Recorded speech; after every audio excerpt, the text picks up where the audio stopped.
Well, welcome back. This is Scott Weatherford again for A4J podcast by students for students. And I have once again my special guest with me, Lydia. Mm-hmm. So, Lydia, we're welcome back. Last time we were together, we talked about making bad decisions. Today, we're going to talk about living without fear. Yes. What are you afraid of? Are you afraid of anything? Snakes. Snakes? Okay. I'm afraid of snakes, too. A good snake is a dead snake. I had a snake once fall in my lap on a canoe trip. I mean, fell in my lap. I dropped out of the canoe without tipping it. From a tree? From a tree, yeah, because the guy kept pushing me into the trees that I was canoeing with because he thought it was funny. And the snake fell in my lap. I jumped straight up out of the canoe, into the water, out of the water, back on the tip of the canoe, and the canoe never tipped. That's like a cat. That's something. I had cat-like reflexes. Jumped in the water with the snake? No, the snake came off of me as I jumped, but he didn't bite me. But I had cat-like reflexes. Now I have dead cat reflexes. Yeah, it's kind of the way it works. Scared of snakes. What else are you scared of? How deep should I go? As deep as you want to go, sister. What are you scared of? I think something I'm scared of that everyone's probably scared of is failure. Oh, yeah. Screwing up so bad you can't come back, right? Or, failure. I can tell you a bunch of stories about that because I've done a lot of that. What else are you scared of? Are you scared of missing out on stuff? Sometimes, yeah. FOMO, I've definitely phased out of that a little bit as I've gotten older, but definitely when I was a little bit younger, that was... Yeah, and this age gap that you guys are in, this 13, 14 to 21, 22-year-old, you could really... And, it really extends itself, especially if you have arrested development, like we talked about the last time, if your brain has not had a chance to heal. Like I don't watch, but I've seen like social media influencers that get their lips puffed up and their bodies changed and all this stuff because they want to keep up appearances or they're afraid they're going to miss out on stuff. Sad. It's sad. It really is sad because they look, in the search for beauty, they look deformed. Mm-hmm. Okay, and then they look uniform. Mm-hmm. Is beauty uniform or is beauty identified? And that's the fear of I'm not going to look good enough. What I always think about that is, that very specific topic is like, I don't think we're all meant to look the same because if everyone looked the same, then think of how boring the world would be. But that seems to be the yes, goal, that seems to be the goal. Yeah, okay? So I'm going to get my lips puffed and my eyes done and my, whatever else fixed. And it really becomes a big problem, the fear of missing out. And fear of missing out can also lead to a lot of negative behaviors. Mm-hmm. Like if everyone's drinking, it's well, I'm going to miss out if I don't drink this. And then you do. And, you make bad decisions that cascade off of that. Mm-hmm. So it's that fear of missing out, the fear of not having these opportunities, or the fear of missing experiences. Now, think about this, though. Have you ever lived with regret? Mm-hmm. The fear, and then that fear produces regret because I didn't do something? Mm-hmm. Or the question, what if? I would have done this. Yeah, the coulda, shoulda, wouldas. Yes. I could have done that. I should have done this. I would have done that. Mm-hmm. Yeah. And we were talking before the cameras rolling how I personally have, a regret. What if I never left Parkway Church, the church we started here in Victoria? What if I stayed here, but I would have missed out on so much? So the fear of adventure could stop you from having a great adventure.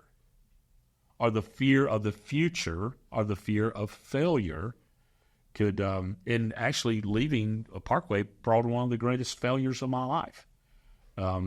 We started a church in Tallahassee, and I failed. And Tara and I lost everything we owned. And then I had a young man catch me about 4 years ago. He was executive pastor of a big church up in Temple. And I said, well, that was a big failure. And he attended that church that I started in Tallahassee as a college student. He looked me dead in the eye, and he said, don't you ever say that again. He said, because you went there, I met my wife. You inspired me to go into ministry, and I'm serving Jesus now, and I have a beautiful wife and 3 beautiful children that may have never happened had you not taken that risk. Mm-hmm. So our failures then becomes a pathway that we don't see. In Psalm 77, it says this. I think maybe you guys will find this interesting. it's a psalm that's written about the Hebrew children. It says, and God made a pathway for them through the sea, a pathway no one knew was there.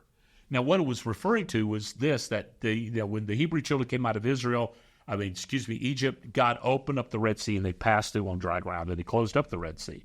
So oftentimes our fear keeps us from following God's pathway. Pathway. So are you scared of dying?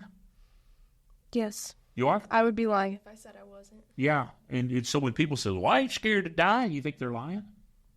I think so. I think everyone has some sort of fear in them of dying. But Okay. Now, do you think fear and anxiety are linked together? I think so. I think that anxiety stems from fear.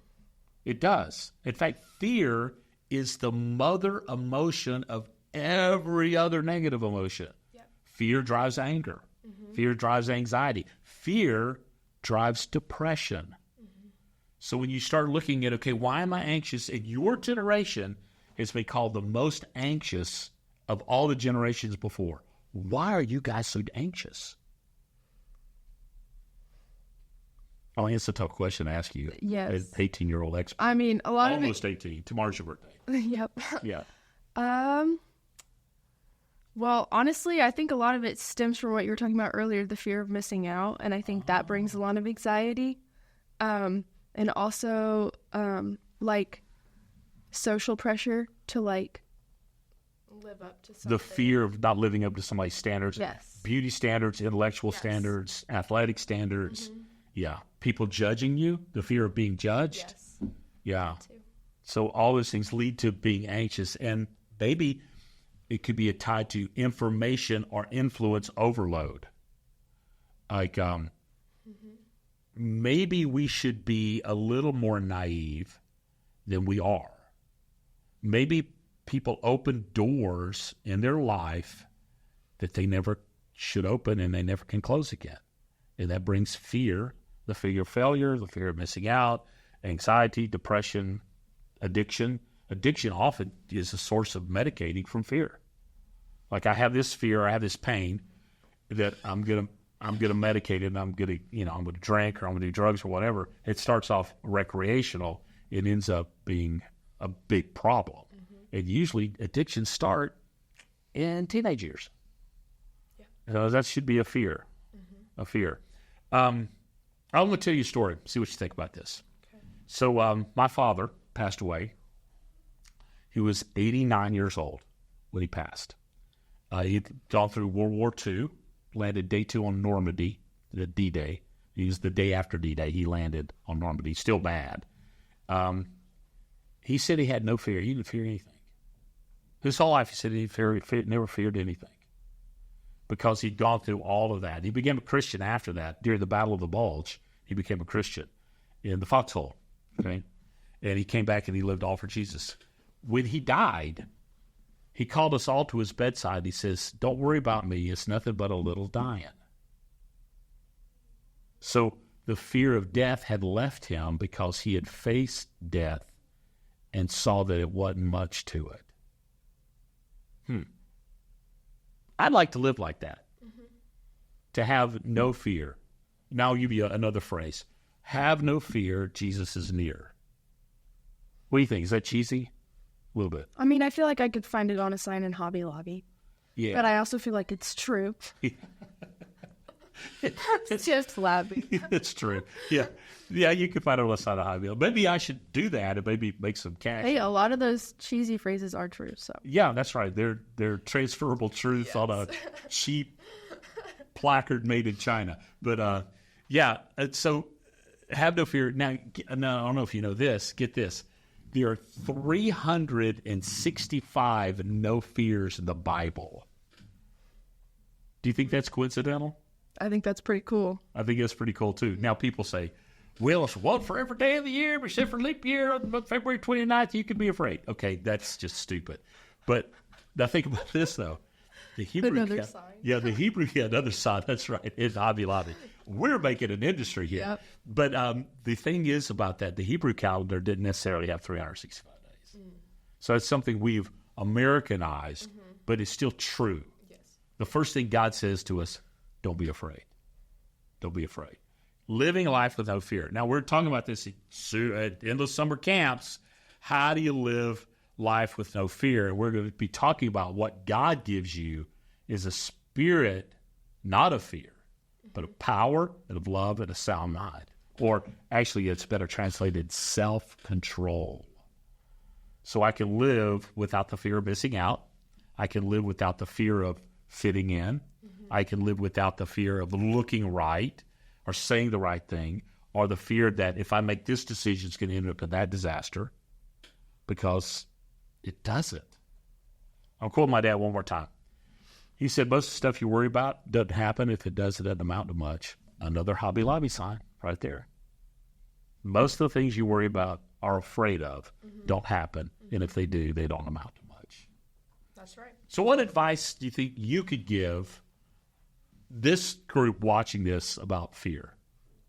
Well, what I like to do whenever I'm like fearful of something, specifically with me, it was like during the school year of like being worried about like assignments and papers and all that, is like I would just like look up specific verses relating to that and then read them or write them down, and that would help me a lot. And then also like what you just said, that statement about how it usually doesn't amount to much, is like thinking in my brain, okay, like the worst possible scenario does happen. What happens after that? And then being like, well, I mean, move on, something else. So there's really like, I don't know. I love you said that, because in Scripture, in John, Jesus says to his disciples, we're going to go to Jerusalem, and his disciples freak out. They said, we can't go back down there. The last time we were down there, they tried to kill you, blah, blah, blah. And Thomas, who's famous for what? Doubting. Oh, yes. Doubting. Yes. Thomas, yeah, you got that, okay.